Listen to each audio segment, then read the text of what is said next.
And we're back. We are going over to the police station. Examine his belongings. There's water here. Not sure if that has anything to do with it. It's also if it's dark.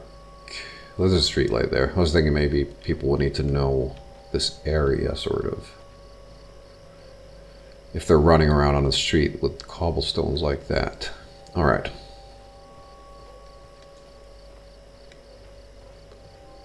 Let us proceed to Scotland Yard.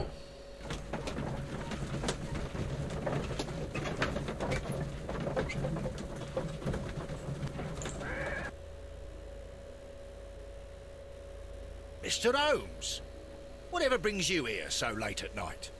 I'm interested in the case of young Leighton Chapman. He was arrested earlier this evening and accused of a double murder. I beg your pardon?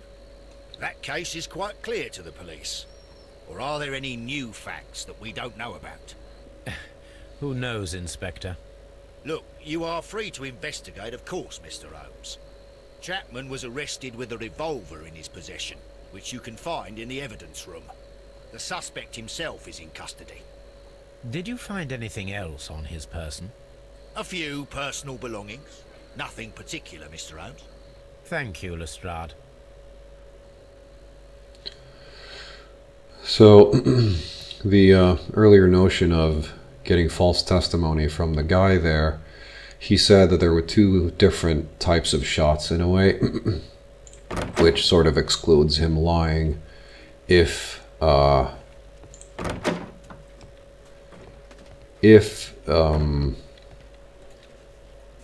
shots came from different weapons, in a sense. Because if you're lying, then you should lie properly. And I think I made a similar mistake before where I forgot about this sort of, or I didn't take it into the conclusion what I was thinking, but I can't remember what it was. Cigarettes, apple, watch, and a small revolver. So I would assume there's 2 bullets missing, or well, 2 bullets missing and 2 cartridges remaining. These cigarettes are filled with cheap tobacco. Nothing interesting. And the apple is even less interesting. A cheap watch, bought with his own money, no doubt. So this is the gun that Leighton was holding when he was caught by the police. It is a Webley revolver, a reliable weapon.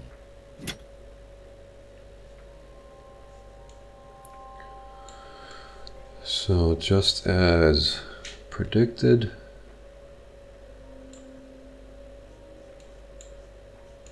because that would sort of, well, it wouldn't solve the case, but it would exonerate the brother. It seems as though the shells were not removed from the cylinder. You should never do this.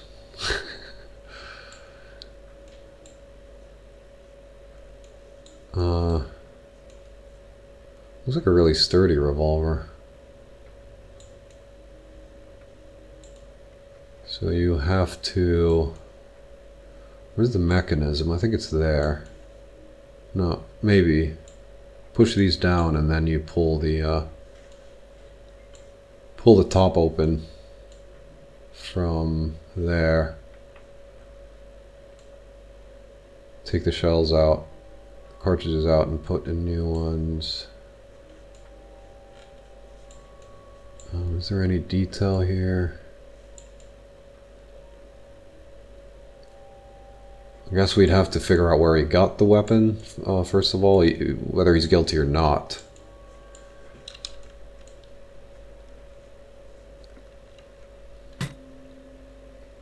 I missed something there. Maybe it's something that pops up later. Because I don't see anything to... Oh, there we go. So there's a latch on the top. Maybe not. 2 out of the 6 shells have been fired. There were 2 shots. No, there's no way of telling whether, like, when those shots were fired. They could have been fired ages ago. Or however long it took to plan this whole thing, it could have been fired at the scene. I was going to look for bullet holes around, but I forgot. We'll see. And of course the bullets themselves. So now we're actually going to get some, I think, good information, although we might have to coerce it out of him. Please escort this suspect for interrogation. Because I'm not sure what our rapport is Good with him. evening, Mr. Chapman. Who are you? I've got nothing to say. It's all a mistake. Calm down, Leighton. I have come here to help you. To find out if you truly are innocent, as your younger brother Wiggins has told me. My brother? You know him? Then that means you're... Sherlock Holmes. Oh, blimey. All right, Mr. Holmes. I'll tell you everything. Good stuff. Black eye. Where is it?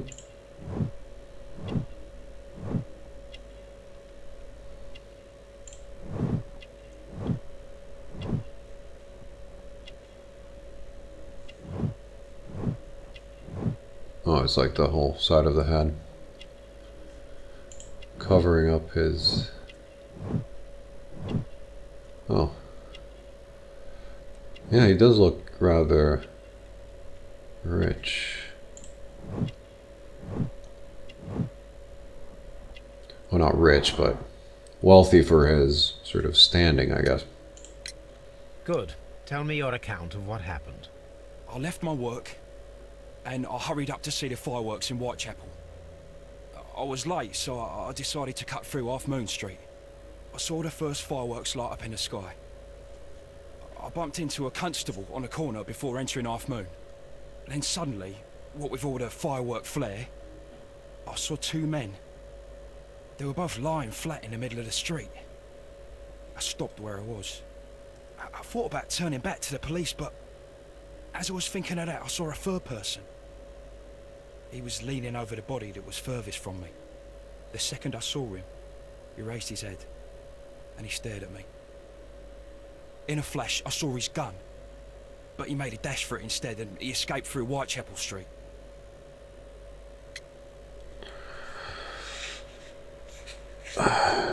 It's not looking good for him.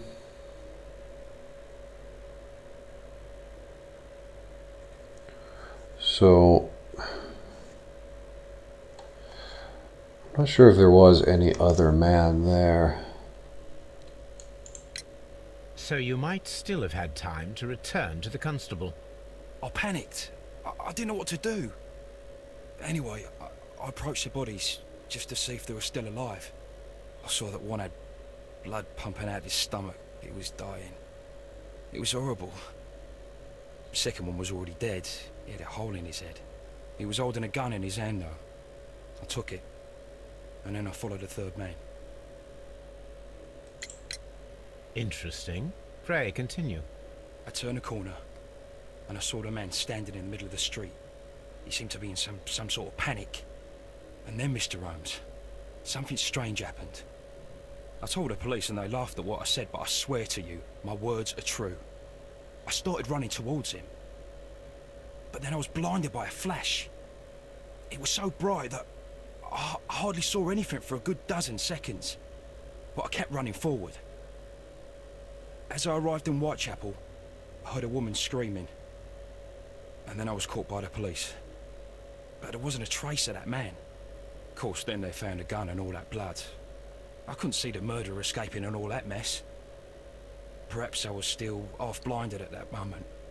A thrilling account, my young man. Leighton, are you able to describe the person whom you saw standing in Half Moon Street? Well, I wasn't able to see his face at all. It was too dark, and he was too far away. I could see his silhouette. And what about that? Nothing so special. He was wearing a jacket. He was quite average in size and his weight. I see. Was there anything else that struck you at the time? No. But perhaps... It's strange, but I can't remember the sound of his footsteps as he was running away. Perhaps it was because of the fireworks or the surprise of me seeing him. So I'll just put it down that it was a coincidence that he was there. Coincidence.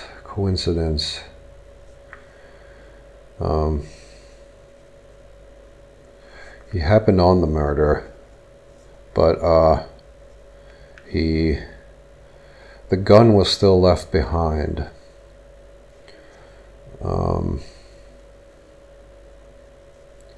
So no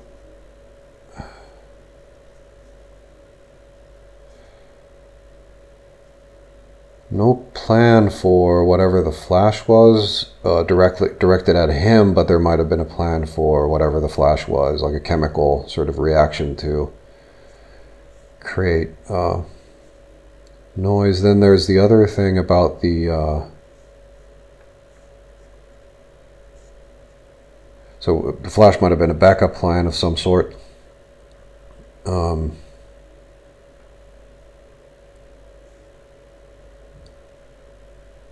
We don't know why he was late. Maybe because the hours just kept him there, and he was late from when he wanted to be there, but he sort of knew that he couldn't be there at the correct time when the fireworks started.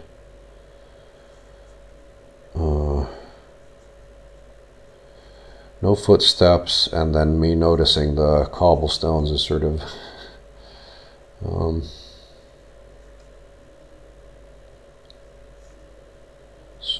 a odd coincidence. And then leaving the weapon behind is one more thing.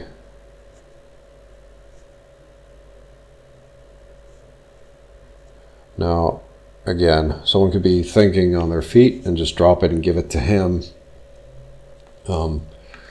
Leaving the weapon behind, the reason for that is also that you don't get caught with the weapon, and since there's no fingerprint technology, I don't think, and then there's no DNA for sure, then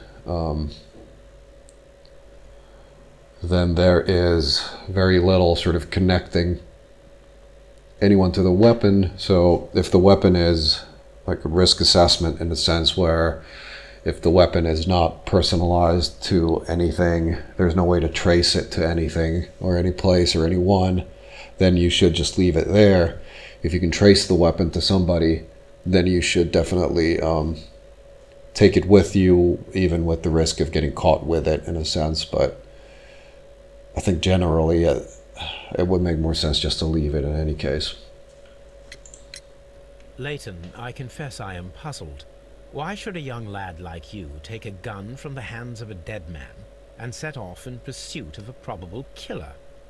I know. I keep wondering that, but at the time it was like a reflex.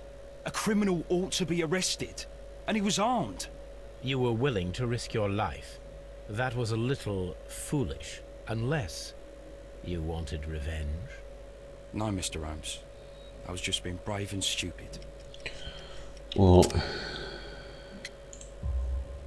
I'm sure that you were, but I believe that you may have recognized one of the victims, Brian Vercotti. You knew that gentleman well, did you not? However could you know that? You have a typical tattoo of the Westgate Brotherhood upon your hand. I observed exactly the same mark upon Mr. Vercotti. You came to know him from your sharing a past prison sentence. Am I correct, Mr. Chapman? God. You're right, Mr. Holmes. Would you tell me a little about Brian Vercotti? We were convicted for a robbery. Once in prison, both of us joined one of these fraternities. During that year, we tried to help each other out, you know? You were quite young then, I believe. Yes, Mr. Holmes, we were. We'd only stolen a pound of meat. After we were released and when I saw what my little brother had become, I decided to work towards living an honest life. And Vercotti? He had a hard time. His sister had died in a Whitechapel dispensary while he was in prison. He had no family anymore. Our paths split. He fell back into crime. So you lost him? Yes. And for around 2 years, I heard no news of him at all. We shall see you soon, young man. Right. So that at least explains the connection between the two men, which is basically a coincidence. Coinky-dink.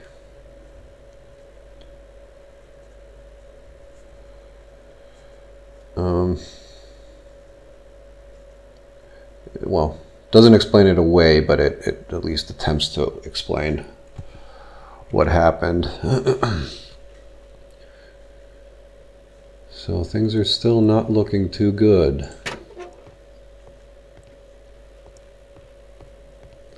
For our friend. Now,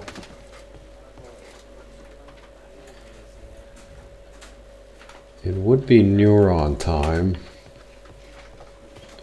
but I will travel over to Half Moon Street just to see if I can follow up on any of these things, because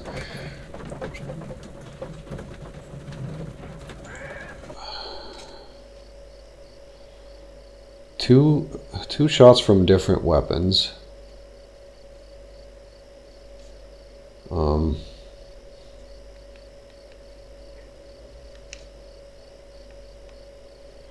Two shots from different weapons, one revolver left behind.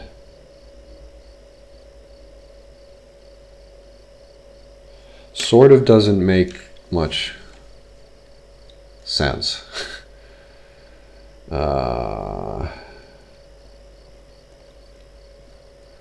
Now, the flash. We are on the north side now. And the cobblestones are a little messed up down here too. What's up with you, lad? What are you waiting for? I'm waiting for my brother to be released. Your brother? The one that you caught, beat up and imprisoned. Ah, the murderer. He ain't killed no one, copper. Watch your mouth, lad, else you'll be joining that worthless brother of yours. Stop arguing, children. So, It would be my pleasure to assist you with your investigation, Mr. Holmes. I'll do anything to save my brother, Mr. Holmes. I'm so glad that the murderer has been caught. he heard.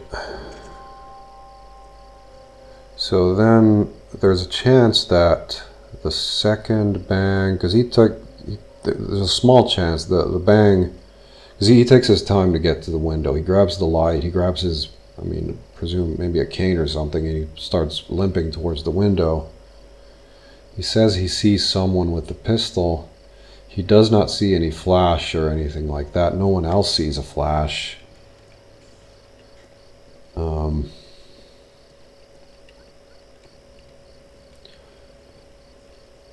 But I presume it's happening here. And also, the flash, like, this is stupid, but if you have a really strong light, you can shine it on the mirror and then shine it towards anyone's face who's down here on the street. Not sure where exactly all this happened that he explained. I'll have to check, but it could be here, and thus the guy could be going in there. And he could be either hidden by that guy, or it could be that this guy is sort of a master con artist. So many different possibilities. We still really have... I feel like we have nothing. But I'm sure we have something.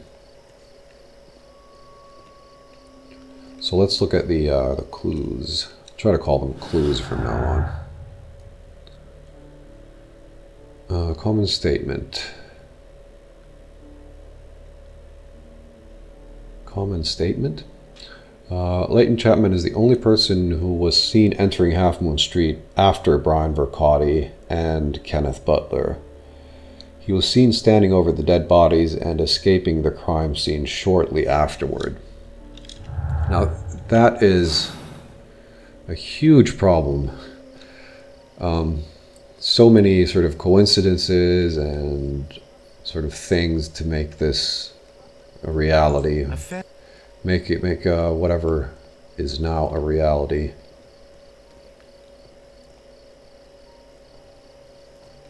I trust the brothers' statement of what happened, at least to some degree.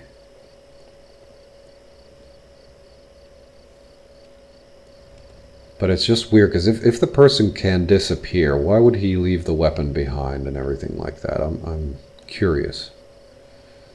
And there were no footsteps, so it was sort of mean that he was climbing. He would have heard the door.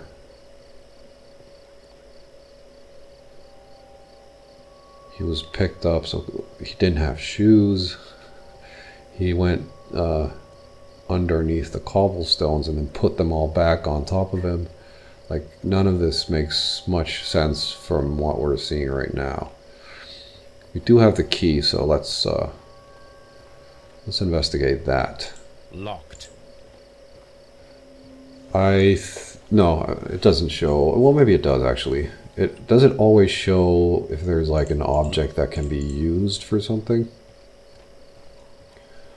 So I was thinking maybe it's not any of these doors around here. And I think the key was very sort of common-ish.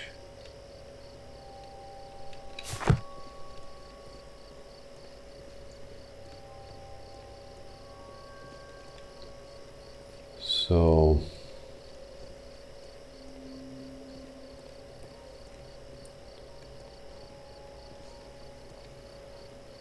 I'm getting nothing right now. Let's look at these then. So had nothing of any value in his possession.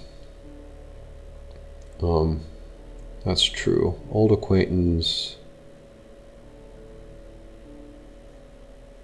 Mr. Turner stated that he remained near his window until Leighton was caught by the police, who came from the direction of Whitechapel High Street. Constable Merrill paid attention to Mr. Turner's window while he was running past the dead bodies. He did not observe anyone next to the window. It was dark. Right. So Mr. Turner stated that he remained at the window of his flat until the police arrived. However, this is in conflict with Marrow's statement, as the constable did not see anyone at the window. We'll start with one thing and build it up. So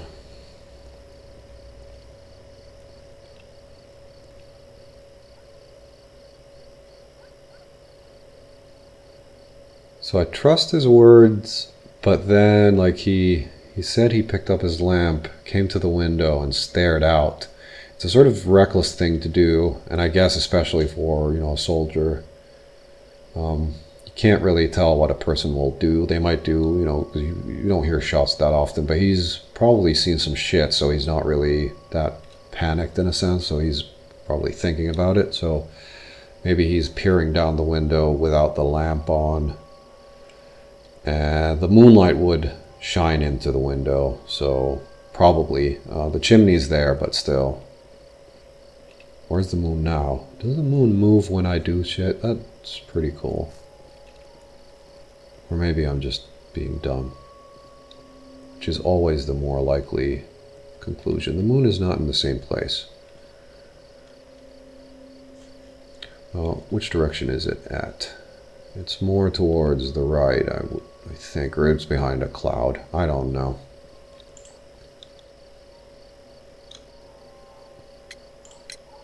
Mr. Turner, you have stated that you remained close by your window after the crime. Is that correct? Oh, yes, Mr. Holmes. I stayed at my window until the policeman arrived to examine the dead bodies.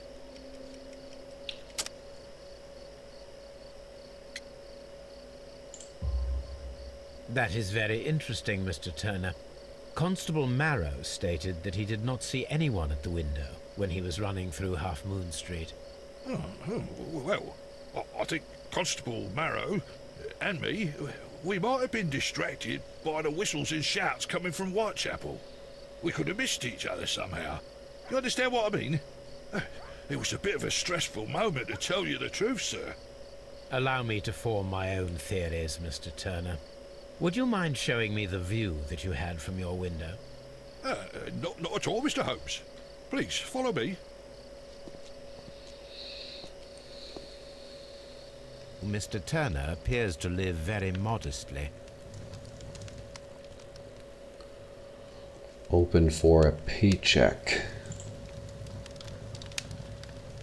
This fire is dying out. It was last tended to over an hour ago. Wood. That looks strange. But not too strange because it's a fire.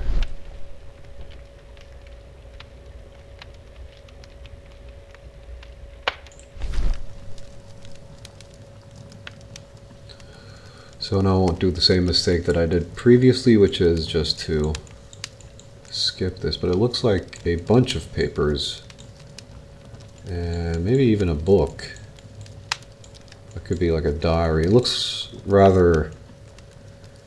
doesn't look handwritten, but you never know.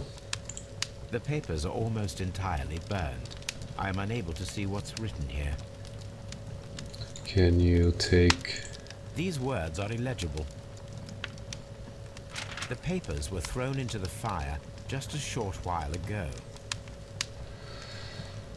Alright. His plan, his statement.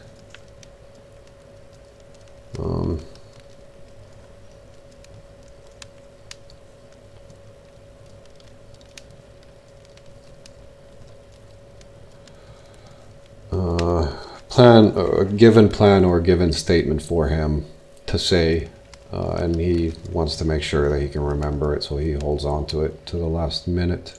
Mr. Turner was roused from his bed by the sound of gunshots.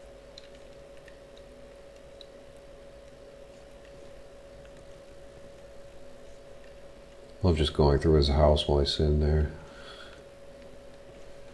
without asking permission. Sleeping here, here's gunshots. He said he grabbed the lamp from here. Then he starts limping. Stops to read a book. The books on this shelf are in a mess. It looks as though Mr. Turner was trying to find something in a hurry here a short while ago. So it was actually a book that he burned. There we go. A perfect match. So, Mr. Turner broke his stick when it became stuck between the cobblestones. He did not mention that he was so near to the victims. It doesn't really prove that he was near the victims. It could have happened the day before or whatever. He said that it was fresh, but you can't really see from wood. Like if you break it, say 2 hours before. But the problem is that he was trying to hide it.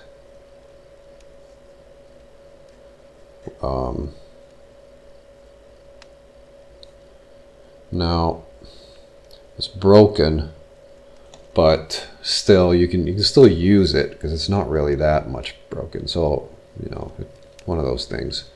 We'll hear what he has to say about it. But I cannot imagine a reason for now why burning a book. Let me just give it a moment, actually. You burn the book. There's something in there or in between there or written in there that is somehow pertinent to the case. And he also went to the bodies, and that would mean the obvious, which is, of course, that it took a lot of time to go down there. And also,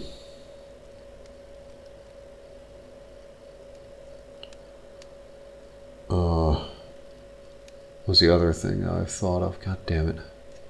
Took a lot of time to go down. And of course, like, a motive is because criminals are doing dealings under your window.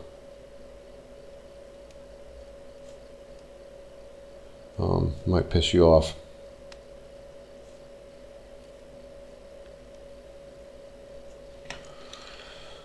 All right. So we're gonna have to force it out of him somehow. This kitchen knife is quite sharp.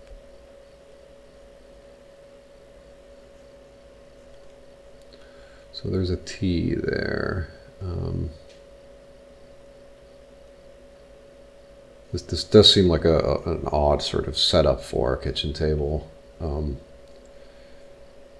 It looks like maybe perhaps someone was trying to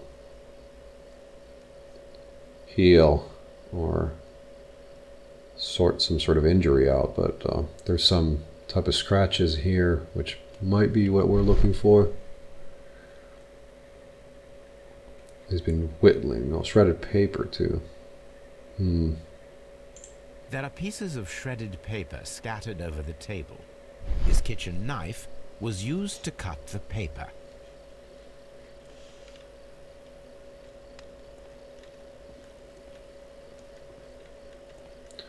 So he's had a long ass time to do stuff.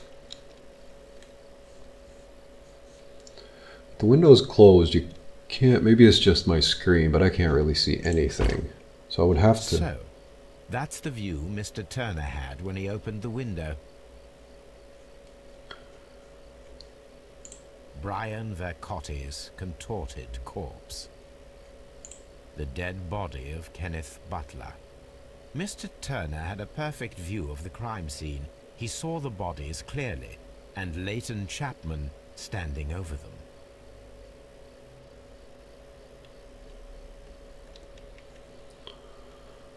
Right. So he is... This is a relatively strange situation here. Let me just take a moment to take it all in. Might as well end the episode here. I'll interrogate him next, and that will give us more on where to go. But I think I'll think about all of this for just a moment so that I won't miss anything crucial, or I don't want to be given any information that I would be able to sort of deduce or deduct from what is here. So I'll see you in the next one.